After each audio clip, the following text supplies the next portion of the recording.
Hello friends, नमस्कार। मैं विवेक आप सभी का स्वागत करता हूं गोटुल कोचिंग क्लासेस के इस ऑनलाइन प्लेटफॉर्म पे। जैसा कि हमने पिछली क्लास में बताया था आपको कि हम लोग छत्तीसगढ़ के 33 जिलों पर एक जिला परिचय का सीरीज शुरू कर रहे हैं।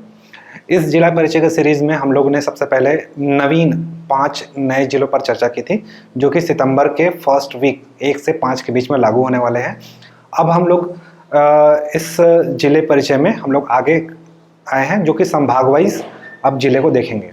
इस कड़ी में हम लोग सबसे पहले सरगुजा संभाग से शुरुआत की है, जिसमें हम लोग पिछली क्लास में हम लोग मनेन्द्रगढ़, चिरमिरी, भरतपुर के बारे में पढ़े थे और आज हम लोग कोरिया जिला पढ़ने जा रहे हैं। आप सभी का फिर से बहुत बहुत स्वागत करता हूं, मैं विवेक। चलिए आज से शुरुआत करते हैं हम लोग संभाग वाइज जिला परिचय, और इस कड़ी में हम लोग सबसे पहले हम लोग देख रहे हैं कोरिया जिला। कोरिया जिले का जिला परिचय देखिए।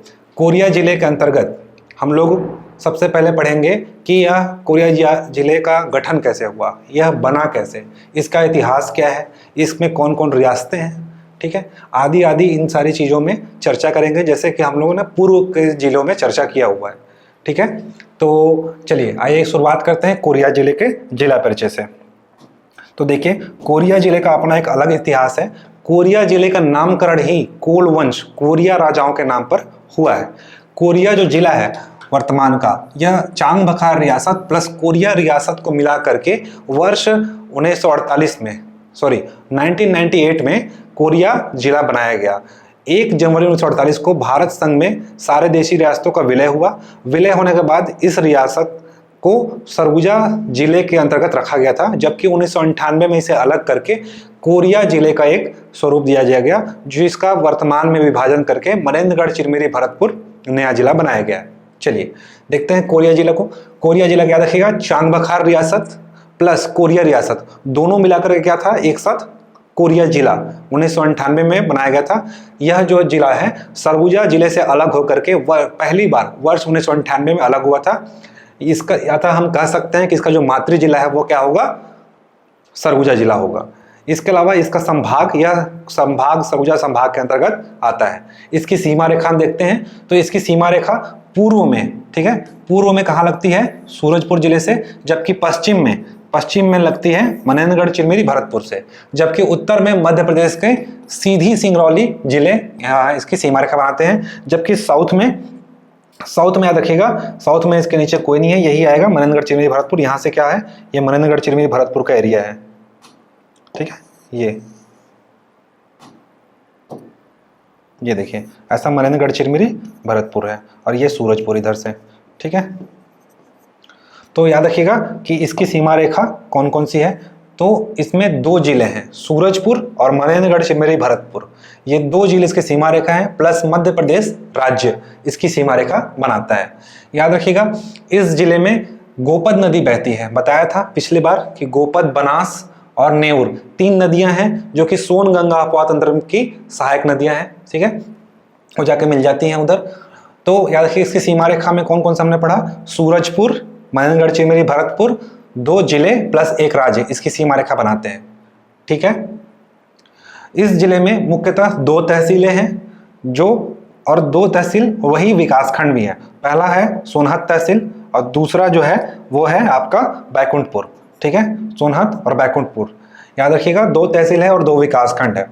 सबसे टॉप में अगर इस जिले को देखेंगे तो ऊपर का जो एरिया है वो क्या है, जंगली एरिया है, पहाड़ी एरिया है। इसीलिए इस एरिया में क्या है आपका, ये जो ग्रीन दिख रहा है आपको, ये गुरु घासीदास नेशनल पार्क, ठीक है, जिसका विस्तार 3 जिलों में हो गया वर्तमान में। छत्तीसगढ़ में 33 जिलों के आधार पर हम देख रहे हैं। तो मनेन्द्रगढ़, चिरमिरी, भरतपुर पहला जिला, दूसरा आपका आएगा कोरिया और तीसरा आपका आएगा सूरजपुर। तो याद रखिएगा आपका यह जो गुरु घासीदास नेशनल पार्क है ये 3 जिलों में विस्तृत है। पहला आपका मनेन्द्रगढ़, चिरमिरी, भरतपुर, ठीक है, ये है गुरु घासीदास नेशनल पार्क यहाँ पे मनेन्द्रगढ़, चिरमिरी, भरतपुर में। उसके अलावा यहाँ पे आपका कोरिया जिले में और सूरजपुर जिले में। याद रखिएगा वर्तमान में Guru Ghasidas national park plus Tamor Pingla अभ्यारण्य को मिला करके नया टाइगर रिजर्व 2021 में घोषित किया गया है, जो कि देश का 52वां टाइगर रिजर्व होगा। ठीक है, NTCA ठीक है, की घोषणा के बाद यह देश का 52वां टाइगर रिजर्व होगा। ठीक है, छत्तीसगढ़ का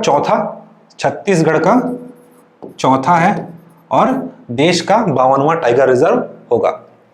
तो Guru Ghasidas national park plus Tamor Pingla अभ्यारण्य दोनों को मिलाकर के टाइगर रिजर्व बनाया जा रहा है। ठीक है, जिसकी घोषणा 2021 में हुई है। याद रखिएगा, इस नेशनल पार्क, जैसे पिछली वीडियो में मैंने बताया था कि इसका गठन जो है 1981 में हुआ था। छत्तीसगढ़ में 3 राष्ट्रीय उद्यान है, जिसमें से सबसे बड़ा राष्ट्रीय उद्यान है कौन सा? गुरु घासीदास नेशनल पार्क। इसका पूर्व नाम क्या था? संजय गांधी राष्ट्रीय उद्यान।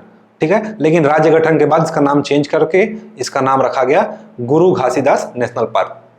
इसका जो एरिया है 1470.7, 1441 बताया था आपको, 1441 वर्ग किलोमीटर में यह फैला हुआ है। ठीक है, 1440.7, आप राउंड फिगर में याद रखिए 1441। यह देश का 52वां टाइगर रिजर्व है। ठीक है, प्लस याद रखिएगा Guru Ghasidas national park plus Tamor Pingla अभ्यारण्य को मिला करके अभी देश का नया 52वां टाइगर रिजर्व घोषित किया गया है, जबकि छत्तीसगढ़ का यह चौथा टाइगर रिजर्व है।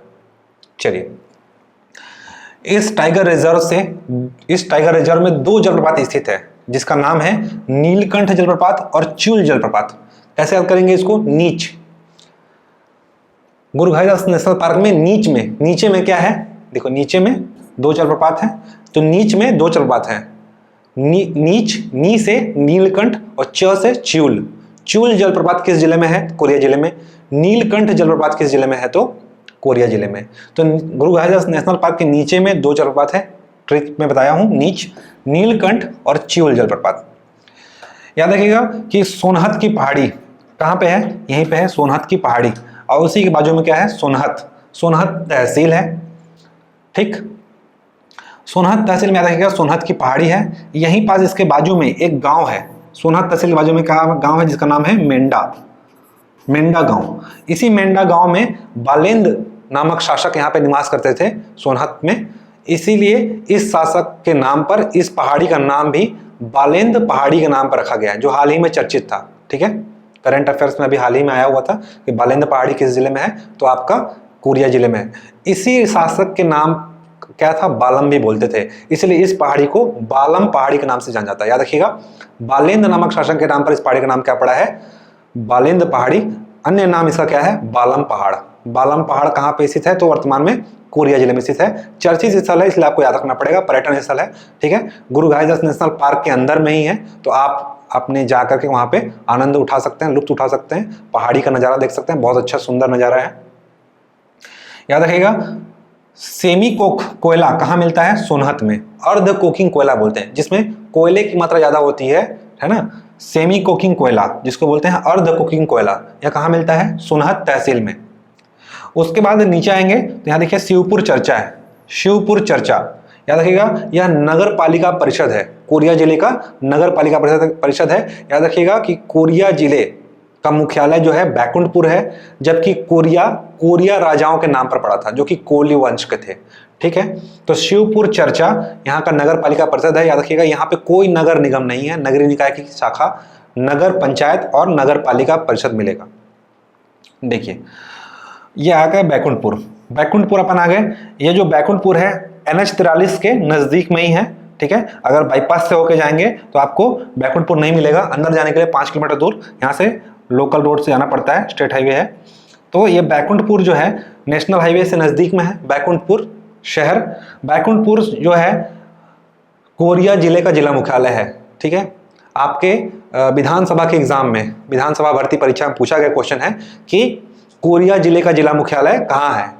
तो कोरिया जिले का जिला मुख्यालय बैकुंठपुर है। ऐसे ही पूछा गया था कि सरगुजा जिले का जिला मुख्यालय कहाँ है? तो अंबिकापुर है। तो ऐसे नॉर्मल जनरल एग्जाम में 1 लाइनर क्वेश्चन आते रहते हैं, तो इन सभी प्रश्नों को आपको गलत नहीं करना है। ठीक है, तो कोरिया जिले का जिला मुख्यालय कहाँ है? बैकुंठपुर। याद रखिएगा कि बैकुंठपुर जो है कर्क रेखा है, देखिए कर्क रेखा लाल लाल जो दिख रहा है, ये कर्क रेखा है। कर्क रेखा जो 23.5 डिग्री होती है, कर्क रेखा उसे बोलते हैं। 23.5 डिग्री उत्तरी अक्षांश और दक्षिणी अक्षांश में कर्क रेखा होती है, कर्क और मकर रेखा। तो उत्तर में क्या है? कर्क रेखा है, जो कि छत्तीसगढ़ के कोरिया जिले से होकर गुजरती है। मनेन्द्रगढ़, चिरमिरी, भरतपुर, कोरिया, सूरजपुर और बलरामपुर, जशपुर से हो जाती है। याद रखिए, सरगुजा जिले से होकर नहीं जाती। ठीक, एक बार क्वेश्चन भी आया हुआ है। तो याद रखिएगा कि कर्क रेखा कहाँ से गुजरती है, मनेन्द्रगढ़, चिमेरी, भरतपुर, आपका यहाँ पे कोरिया, फिर सूरजपुर, बलरामपुर और जशपुर होते हुए निकल जाती है। तो 23.5 डिग्री कर्क रेखा कहाँ से गुजरती है, बैकुंठपुर के नजदीक से, पास से गुजरती है। याद रखिएगा एक बार क्वेश्चन पूछा गया है कि कौन सा शहर कर्क रेखा के नजदीक स्थित है, तो बैकुंठपुर। बैकुंठपुर शहर जो है कर्क रेखा के सर्वाधिक नजदीक स्थित है, ठीक है, इसलिए क्वेश्चन बार बार पूछा जाता है। चलिए आगे बढ़ते हैं। बैकुंठपुर के में ही, ठीक है, बैकुंठपुर के पास ही एक मंदिर है जो कि बहुत फेमस मंदिर है, जिसका नाम है छिपछिपी देवी। जब मैंने आपको सारंगढ़ बिलेगढ़ बताया था उस समय बताया था कि छिपछिपी, बिलबिली और झिलमिली, ये 3 नाम बहुत कंफ्यूज करते हैं। तो याद रखिएगा छिपछिपी देवी का मंदिर कहाँ है, तो बैकुंठपुर में स्थित है। बैकुंठपुर के पास ही है छिपछिपी देवी का मंदिर, जो कि वर्तमान में कोरिया जिले में है, ठीक है, कोरिया जिले में है छिपछिपी देवी का मंदिर। जबकि बिलबिली देवी का मंदिर कहाँ है, बिलईगढ़ में है। जबकि झिलमिली कोरिया जिले में यह एक एरिया है जहां से क्या मिलता है, कोयला निकलता है। याद रखिएगा कोयला क्षेत्र है, कोयला उत्खनन क्षेत्र क्या है, झिलमिली, किस जिले में है, कोरिया जिले में। तो झिलमिली और छिपछिपी देवी है जिनके नाम पर यह मंदिर है, और झिलमिली कोयला उत्खनन क्षेत्र है। जबकि बिलबिली यह भी एक मंदिर है, माता का मंदिर है, जो कि बिलईगढ़ में है। चलिए, बैकुंठपुर के नजदीक में ही हाल ही में मुख्यमंत्री श्री भूपेश बघेल ने झुमका बांध में एक स्थित पर्यटन स्थल झुमका आइलैंड का उद्घाटन किया है। तो याद रखिएगा बैकुंठपुर के नजदीक क्या है, झुमका डैम है, जो कि पर्यटन स्थल है, बहुत ही सुंदर है, आप जाकर वहां पे घूम आ सकते हैं। तो आप जाइए, घूमिए, झुमका आइलैंड अभी बना है, ठीक है। तो झुमका डैम पर मुख्यमंत्री भूपेश बघेल के द्वारा हाल ही में उद्घाटन किया गया है झुमका आइलैंड का, ठीक है। याद रखिएगा कि IST रेखा, ठीक है, 82.5 डिग्री कहाँ से गुजरती है, भारत के नैनी, इलाहाबाद से।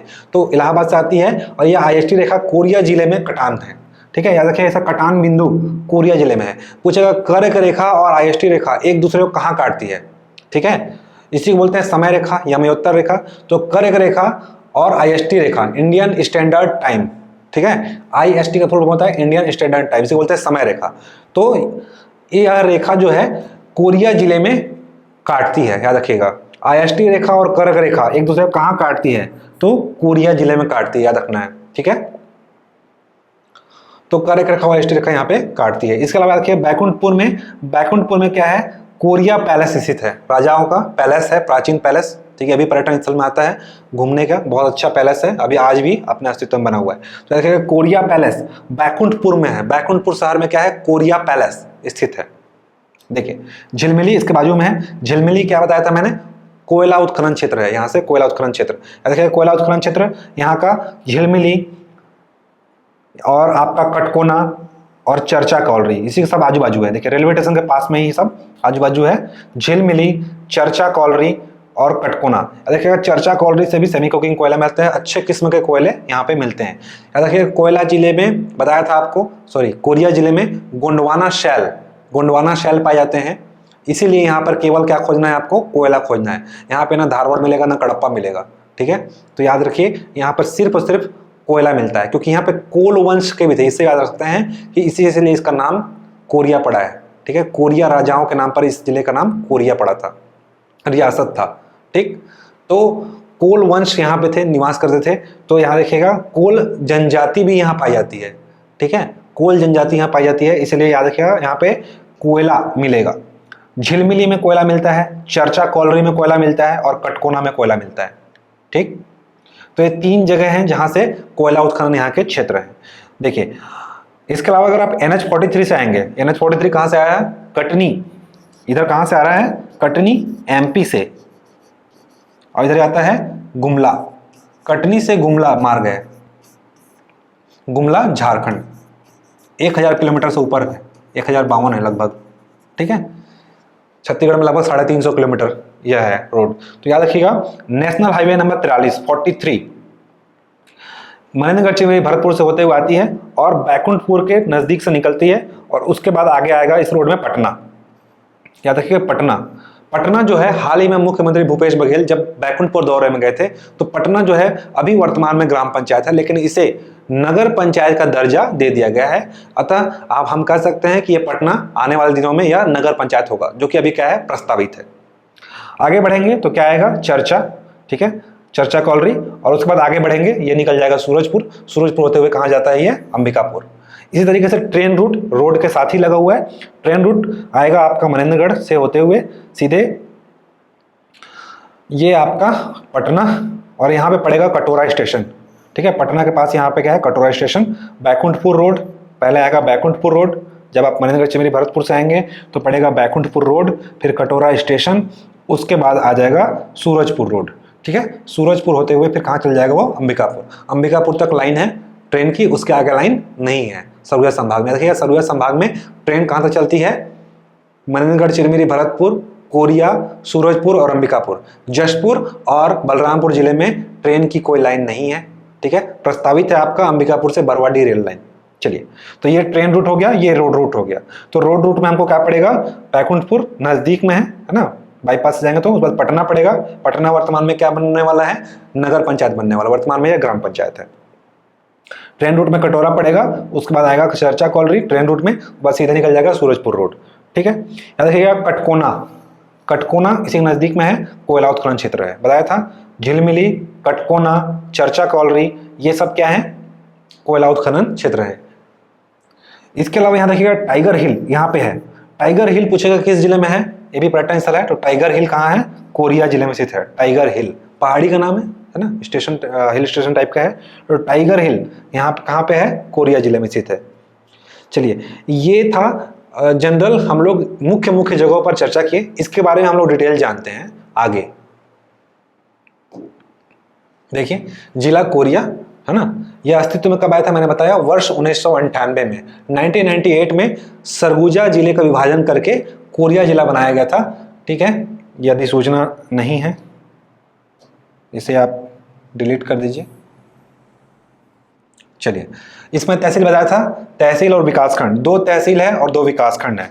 2 तहसील और 2 विकासखंड, तो बैकुंठपुर पहला तहसील और दूसरा सोनहत, यही विकासखंड भी है। ठीक है, तो बैकुंठपुर और सोनहत 2 तहसील है और यही दोनों विकासखंड भी हैं। याद रखिएगा बताया था नगर पंचायत पटना, पटना याद रखिएगा बिहार वाला पटना नहीं है, छत्तीसगढ़ वाला पटना है ना, तो कंफ्यूज नहीं होना है। प्रस्तावित है, वर्तमान में यह क्या है, ग्राम पंचायत है, इसको नगर पंचायत बनाया जाना है ना, मुख्यमंत्री भूपेश बघेल ने घोषणा की है। याद रखिएगा यहाँ का नवीन औद्योगिक क्षेत्र बैकुंठपुर है ना। भूपेश बघेल ने अपनी यात्रा जो चल रहा था, भेंट मुलाकात वार्ता उनका, उसमें पटना को तहसील का दर्जा दिया और ग्राम पंचायत से उसको क्या बना दिया है, नगर पंचायत है ना, ये जो कि प्रस्तावित है। उसके अलावा बैकुंठपुर को नवीन औद्योगिक क्षेत्र बनाने की घोषणा की है उन्होंने। तो याद रखिएगा ये दोनों प्रस्तावित है, पटना नगर पंचायत और बैकुंठपुर नवीन औद्योगिक क्षेत्र। याद रखिए यहाँ पे नगर पालिका परिषद नगरीय निकाय की एक शाखा है, तो नगर पालिका परिषद क्या है, बैकुंठपुर और चर्चा शिवपुर चर्चा यहाँ पे नगर पालिका परिषद है। विधानसभा क्षेत्र यहाँ पे आएगा बैकुंठपुर विधानसभा क्षेत्र आएगा। जबकि लोकसभा क्षेत्र में बताया था कोरबा लोकसभा क्षेत्र के अंतर्गत आता है। कोरिया जिला पूरा पहले कोरिया जिला जो था वह कोरबा लोकसभा क्षेत्र के अंतर्गत आता था। ठीक है, नेशनल हाईवे नंबर 43 यहाँ से गुजरती है, जबकि नेशनल हाईवे नंबर 43, जबकि यहाँ का लिंगानुपात, कोरिया जिले का लिंगानुपात पूछेगा तो कितना है, 971 यहाँ का लिंगानुपात है। जबकि यहाँ का साक्षरता दर कितना है, 71.41। इस जिले का साक्षरता दर है 71.41, लिंगानुपात है 971। यहाँ पर मुख्य रूप से भूगर्भिक शैल क्रम में यहाँ पे पाए जाते हैं गोंडवाना शैल, जो कि बताया था कि कोरिया जिला प्लस मनेंद्रगढ़ चिरमिरी भरतपुर जिला ऊपर उत्तरी एरिया, सरगुजा का जो है ऊपर वाला एरिया, यहाँ पर गोंडवाना शैल क्रम का सर्वाधिक विस्तार है। ठीक है, जो कि पूर्वी बघेलखंड के पठार के अंतर्गत आता है। यह जो एरिया जो है पूर्वी बघेलखंड के पठार के अंतर्गत आता है, जिसमें गोंडवाना शैल क्रम का विस्तार अधिकतम है, जिसमें क्या मिलेगा आपको, सिर्फ कोयला मिलेगा। ठीक है, चलिए खनिज क्षेत्र देखते हैं। यहाँ पर खनिज क्षेत्र मैंने बताया था आपको कि चर्चा कॉलोनी, यहाँ पर खनिज क्षेत्र है झिलमिली, सोनहत। इसके अलावा बताया था कटकोना, सोनहत को याद रखिएगा, सोनहत में सेमी कोकिंग कोयला मिलता है। अर्ध कोकिंग कोयला कहां से पाया जाता है, तो सोनहत से। ठीक है,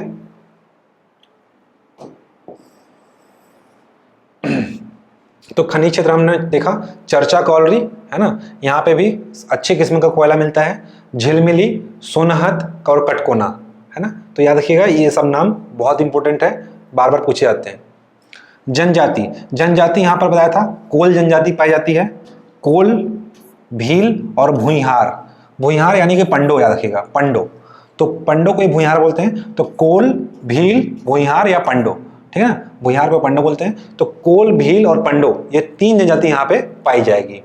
मुख्य रूप से याद रखिएगा कोल, इसी के नाम पर क्या पड़ा है, कोल वंश यहाँ पे रहते थे इसलिए कोल पाए जाते हैं जनजाति। और भील एमपी का एरिया है इसलिए भील पाए जाते हैं। और भूइहार पंडो, सूरजपुर से लगा हुआ एरिया, सूरजपुर में पंडो पाए जाते हैं। तो याद रखिएगा भूइहार यानी पंडो यहाँ पाए जाते हैं। 3 जनजाति यहाँ पे पाई जाती है। पहाड़ी बताया था आपको, बालेंद्र की पहाड़ी या बालम पहाड़ इसी को बोलते हैं।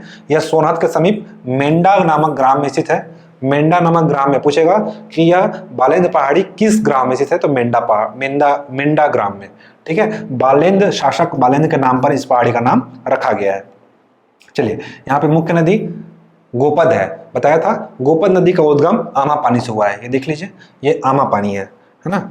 ये आमापानी नामक जगह है जहां से गोपद नदी का उद्गम हुआ है। ये कहा जाती है सोन नदी अपवाद तंत्र में मिल जाती है, ठीक है। तो इसको कैसे याद करना है ना, इसको याद करने का मैंने ट्रिक यहाँ पे लिखा हुआ है, गोवा, है ना। गोपद नदी का उद्गम कहाँ से याद रखना है, गोवा। गो से गोपद, आ से आमापानी। तो गोपद नदी का उद्गम कहाँ से हुआ है, आमापानी से, है ना। तो गोपद नदी याद रखिएगा कहाँ से निकलती है, कोरिया जिले से। उद्गम कहाँ है, आमापानी से, गोवा।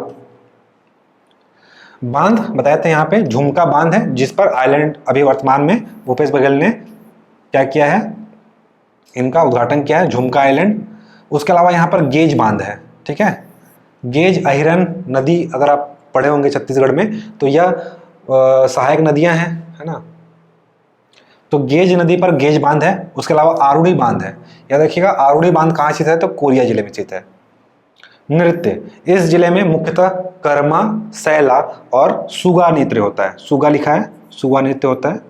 तो कर्मा, सैला और सुगा नृत्य होता है इस जिले में, मुख्य नृत्य है। जबकि यहाँ पे त्योहार गंगा दशहरा, ठीक है। गंगा दशहरा ज्येष्ठ महीने मनाया जाता है। ये पीएससी क्वेश्चन है, जेठ माह में कौन सा त्योहार मनाया जाता है। गंगा दशहरा पूछा था कौन सा महीने मनाया जाता है, तो जेठ महीने मनाया जाता है। यह मान्यता है कि इस दिन गंगा माता धरती पर अवतरण ली थी, इसीलिए यह त्योहार मनाया जाता है, खास करके कोरिया जिले में, है ना। याद रखिएगा गंगा दशहरा किस जिले में मनाया जाता है, तो कोरिया जिले में। वर्तमान में मनेंद्रगढ़, चिन्नी, भरतपुर भी आ जाएगा। तो गंगा दशहरा यहाँ का मुख्य त्योहार है, जेठ महीने मनाया जाता है। इसके अलावा चरता त्योहार, यहाँ पर चरता त्योहार प्रचलित है। इसके अलावा नवाखाई और सरहुल, है ना। तो सरहुल तो सूर्य सरहुल संभाग में मनाया जाता है। तो नवाखाई, सरहुल, चरता त्योहार और गंगा दशहरा। याद रखें गंगा दशहरा मुख्यतः कोरिया जिले को याद रखना है। और कोरिया जिले में याद रखना है कि ज्येष्ठ महीने में मनाया जाता है। कोरिया जिले में यह त्योहार मुख्य रूप से मनाया जाता है, गंगा दशहरा, है ना। चलिए यहाँ पर जलप्रपात मैंने बताया था नीलकंठ, नीलकंठ और च्यूल। इसका ट्रिक क्या बताया था, नीच, नी से नीलकंठ और च से च्यूल जलप्रपात कहाँ पाया जाएगा, गुरु घासीदास राष्ट्रीय उद्यान के अंतर्गत नीचे है ना, बताया था नीच, नीचे से नीलकंठ, च से च्यूल जलप्रपात।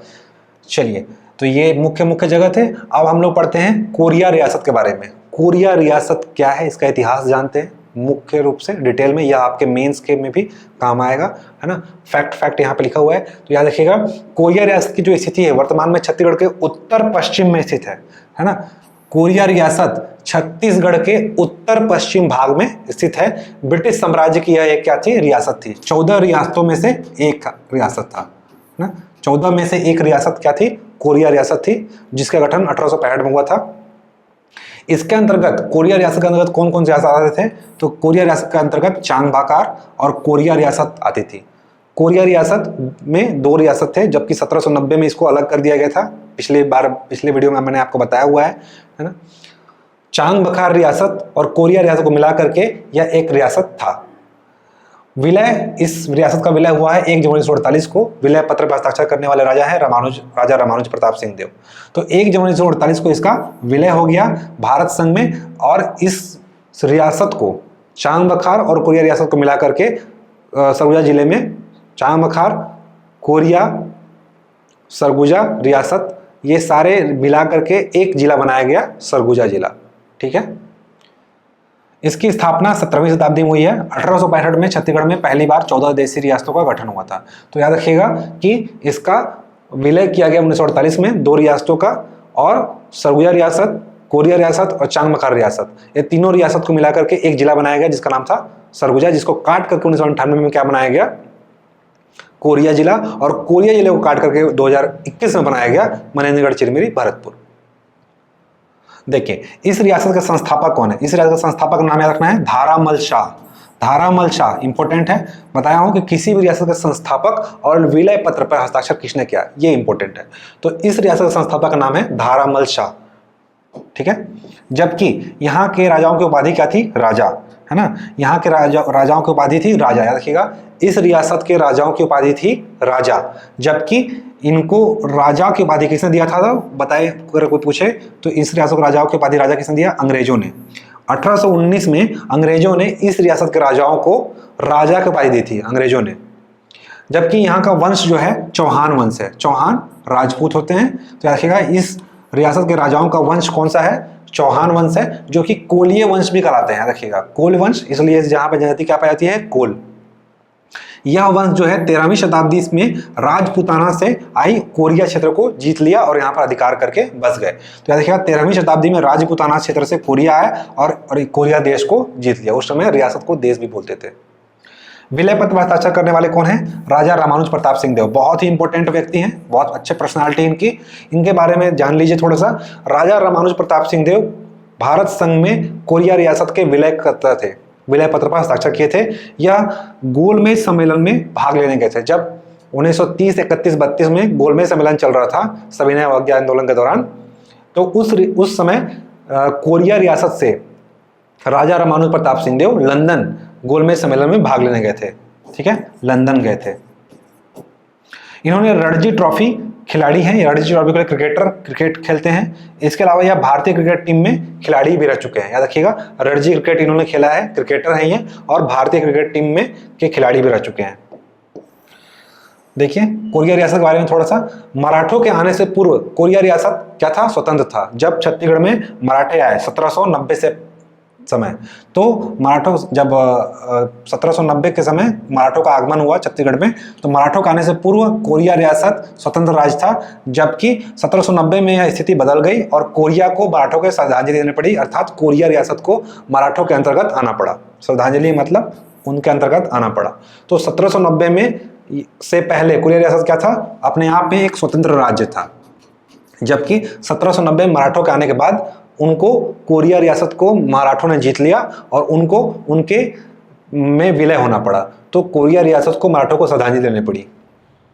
1818 में क्या हुआ कि आंग्ल मराठा युद्ध हुआ, और आंग्ल मराठा युद्ध के बाद नागपुर के भोसले शासक द्वारा कोरिया रियासत को अंग्रेजों को सौंप दिया गया, अंग्रेज मतलब ब्रिटिश को सौंप दिया गया। 1818 में मराठों की हार हुई थी, ठीक है, थर्ड आंग्ल मराठा वार हुआ था, जिसके तहत नागपुर के भोसले शासक को ब्रिटिश संरक्षणाधीन शासन चला था 1818 से 1830 छत्तीसगढ़ में।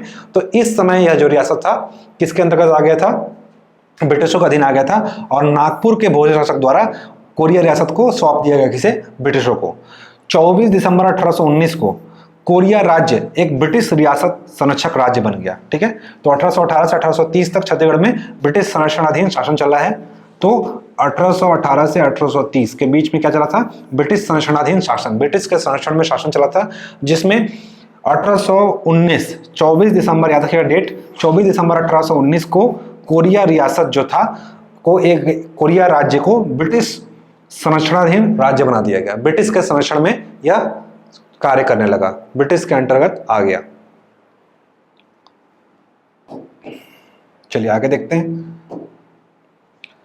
पर्यटन स्थल, पर यहाँ का मुख्य पर्यटन स्थल क्या है, बालेंद्र पहाड़ बताया है, या बालम पहाड़ ग्राम मेंढा में स्थित है, शासक बालेंद्र के नाम पर है, ठीक है, ये हम लोग देख चुके हैं। इसके अलावा यहाँ पर खोहरापाट जगह है पर्यटन स्थल में। इसके अलावा कोरिया पैलेस, ये भी हम लोग जान चुके हैं, खोहरापाट और कोरिया पैलेस, याद रखिएगा। यहाँ का मुख्य पर्यटन स्थल कौन कौन से हैं, तो बालेंद्र पहाड़, खोहरापाट और कोरिया पैलेस यहाँ के मुख्य पर्यटन स्थल हैं।